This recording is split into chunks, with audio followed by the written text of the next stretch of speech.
War, the dread of humanity. A collision of goals lead to disputes.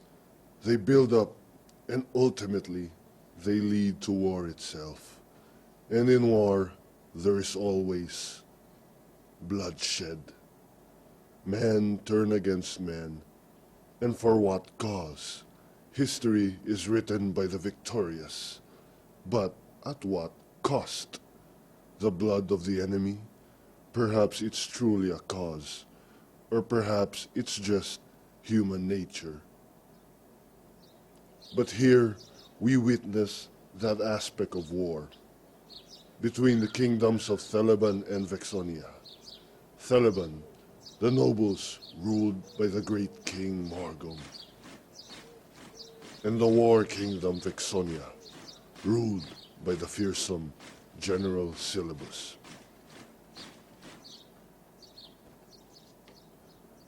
"10 years have passed, and the disputes between the two kingdoms reach a truce. The violence has burned away, but not completely, for in the hearts of these two leaders, they feel something sinister." The era of peace and justice has always been the very essence of our kingdom. Let us prosper and bring an era of glory. Ah, the great bear of the south. Come, make yourself at ease. I am already at ease with myself, Morgom. Let us be done with this. A glass of wine, perhaps? The finest in Thailand, believed to be blessed by the gods themselves. How do I know? This that you offer freely is not poison. You hurt my courtesy, great bear. But if it is not of your liking to accept a simple glass of wine, how might it be that we agree on a truce? Come now, we have much to discuss. The constant wars between our kingdoms have been rather devastating. And now we have to decide to stop the wars, and for your part, agree to the propositions we have made. Propositions? What trickery is this? Explain.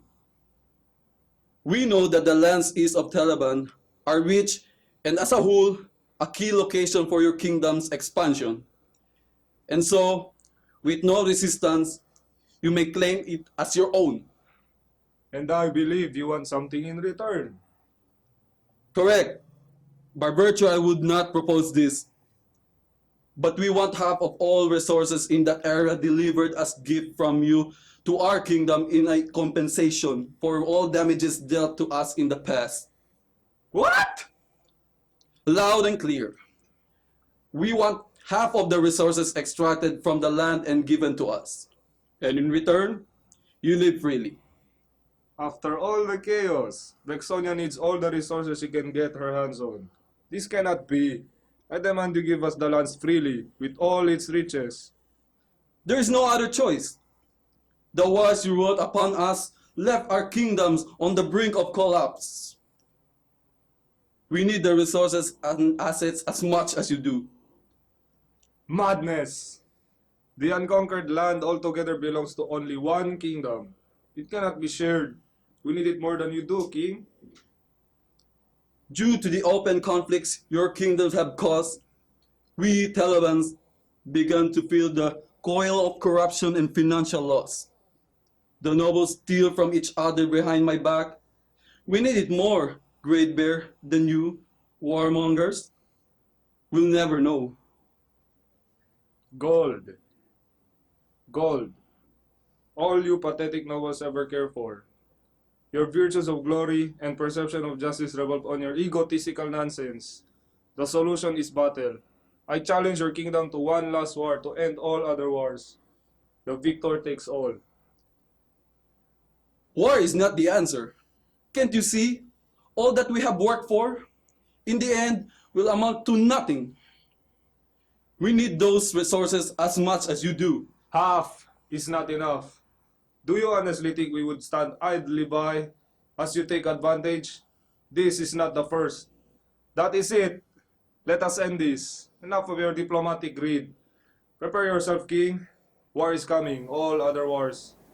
And so, with much confusion, King Morgom sits on his throne, weary and dissatisfied. He knows the enemy does not bluff. He knows the enemy does not rest until all their goals have been achieved. And now, that goal is war. The war to end all other wars. Days have passed. In the battle camps of Theleban, soldiers prepare for battle. But the king arrives personally to oversee the preparations. He then summons his best commander, Gren. My king, you have summoned me. What is thy bidding? Are the preparations complete? Yes, great king. All soldiers have been accounted for. Weapons in good shape. Artillery is primed. Arrows are razor sharp. Good. I believe the enemy will throw us everything they've got. But it's still worth fighting for nevertheless. We must be ready. This battle is by far the greatest and will be the bloodiest. It shall be done, my king.